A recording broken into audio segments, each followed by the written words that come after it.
పార్వతీపురం మన్యం జిల్లా పిన్నింటి రామనాయుడు వలసలో ఎన్టీఆర్ విగ్రహ ఆవిష్కరణ వివాదం మళ్లీ తీవ్ర చర్చనీయాంశంగా మారింది.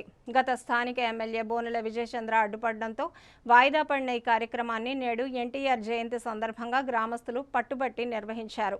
అయితే విగ్రహ శిలాఫలకంపై ప్రస్తుత ఎమ్మెల్యే విజయచంద్ర పేరు లేకపోవడం, కేవలం టీడీపీ మాజీ ఎమ్మెల్సీ ద్వారపురెడ్డి జగదీష్, మాజీ ఎమ్మెల్యే బొబ్బిలి చిరంజీవులు, అరకు పార్లమెంటరీ అధ్యక్షురాలు మొజూరి తేజోవతుల పేర్లు మాత్రమే ఉండడంతో స్థానికంగా కలకలం రేగింది.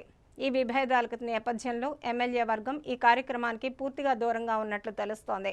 అయినప్పటికీ గ్రామస్తులు ఆహ్వానం మేరకు విచ్చేసిన మాజీ ఎమ్మెల్సీ జగదీష్, మాజీ ఎమ్మెల్యేలు చిరంజీవులు తమ కార్యకర్తలతో కలిసి విగ్రహాన్ని ఆవిష్కరించారు.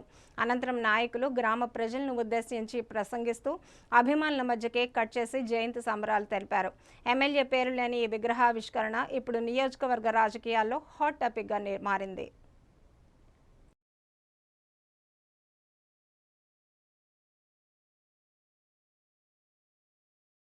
కీర్తిశేషులు దివంగత నేత, ఆంధ్రప్రదేశ్ రాష్ట్ర మాజీ ముఖ్యమంత్రి వర్యులు, ఆంధ్రప్రదేశ్ రాష్ట్రంలోనే కాదు దేశంలోనే ప్రపంచంలోనే ఒక పేరున్న సినీ నటులుగానే కాకుండా రాజకీయవేత్తగా కూడా ప్రపంచవ్యాప్తంగా పేరు సంపాదించిన కీర్తిశేషులు అన్న నందమూరి తారక రామారావు గారి జన్మదిన సందర్భంగా ఈ రోజు ఇక్కడ ఆయన విగ్రహాన్ని ఆవిష్కరించుకోవడం మనందరి అదృష్టంగా భావిస్తూ ఈ విగ్రహాన్ని ఏర్పాటు చేయడానికి మరి మన పిఆర్ఎన్ వలస నుంచి ఒక తెలుగుదేశం పార్టీ నాయకుడు, యువ నాయకుడు ముందుకొచ్చి ఆయన తాలూకా సొంత ఖర్చులతో అన్నిటితో మరి ఆయన సొంత స్థలంలోనే ఈ రోజు అన్నగారి విగ్రహాన్ని ఏర్పాటు చేయటం అన్నది ఇది తెలుగుదేశం పార్టీ చరిత్రలోనే ఒక కార్యకర్త, ఒక నాయకుడు ఈ విధంగా విగ్రహాన్ని ఏర్పాటు చేయటం అన్నది అది మన ప్రాంతంలో జరగటం అనేది మనందరికీ తెలుగుదేశం పార్టీ పార్వతీపురానికి ఒక అదృష్టంగా భావిస్తూ